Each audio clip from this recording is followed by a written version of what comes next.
my name is Stephanie with SLP, and this is my 2015 Sierra. Today we're going to be walking through a step-by-step installation of our black wing cold air intake. It's a great truck, we have a lot of fun with it, but it could always use a little bit more power. So let's get started. Before beginning, I went ahead and disconnected the battery ground cable before disconnecting the mass airflow sensor connector. Using a T15 Torx screwdriver, I removed 2 screws from the mass airflow sensor, being sure to set them aside for later use. The mass airflow sensor slid out easily, and I put that aside with the screws. Next, I loosened the clamps that retain the clean air tube to the airbox and throttle body. The quick connect fittings on the driver's and passenger's side of the clean air tube needed to be disconnected before I could lift the clean air tube from the engine compartment. The airbox assembly is held in place by 3 barb fittings. I removed it by pulling up. The PCV lines were disconnected and removed from the driver's and passenger's side valve covers. Be sure to set these aside for later use. The last step was to remove the retaining support bracket that stretches between the radiator support and the fender. Both bolts were removed using a 10mm socket. We did have to remove 4 of the push pins securing the radiator support cover to the engine bay to reach the second bolt. We moved over to our workbench to score the PCV lines in order to remove the quick connect fittings and fit 1 straight quick connect and 1 90-degree quick connect to each of the supplied PCV hoses. Hose clamps were used to attach the fittings. The rubber grommets and fittings were then installed into the clean air tube, and a bulb seal was fit onto the top of the airbox by clipping into the holes along the edges. A J-clip was slid into place, and a grommet was installed on the airbox tray. I wiped down the fender well before attaching the inlet seal. With the seal in place, I pushed the airbox assembly firmly into place, seating the posts into the grommets. An M6 bolt was threaded and tightened into the bottom of the airbox. The filter tube was inserted into the airbox, followed by the air filter, which I fit onto the filter tube before tightening the filter band clamp. The mass airflow sensor was slid into the new filter tube, and the screws were replaced. I then used 2 M8 bolts to attach the filter tube to the airbox. The clean air tube was slid into place before hose clamps were tightened to attach it to the filter tube and the throttle body. I took the new PCV hoses and installed them on either valve cover, connecting them to the clean air tube assembly. The final step was reinstalling the support brace between the core support and fender before pushing the push pins into the cover.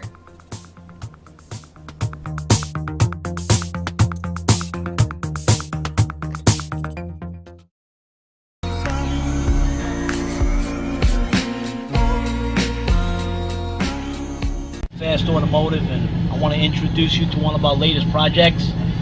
We got a 2012 Camaro SS, belongs to a guy named Brandon. Brandon brought it to us. We're going to be doing an SLP supercharger kit, 2.3 liter. It's a full exhaust, going to put a couple of gauges on it, dynamic tune, and a couple of cool cosmetic features.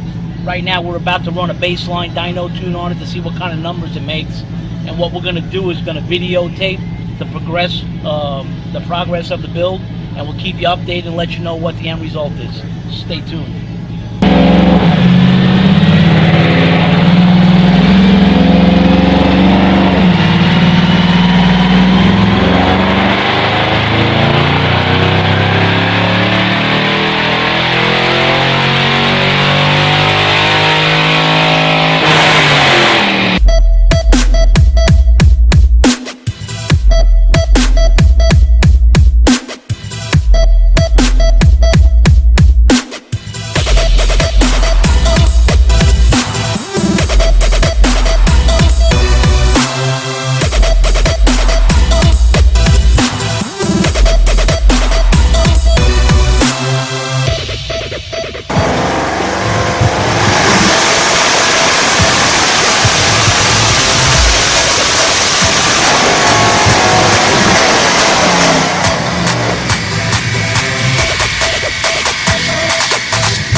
Evan Woodruff from Roush Performance and SLP Street Legal Performance. We're here at Lane Automotive Motor State distributing here for their annual show. You can see we have a 2015 brand new Mustang. It is our Roush RS3 package.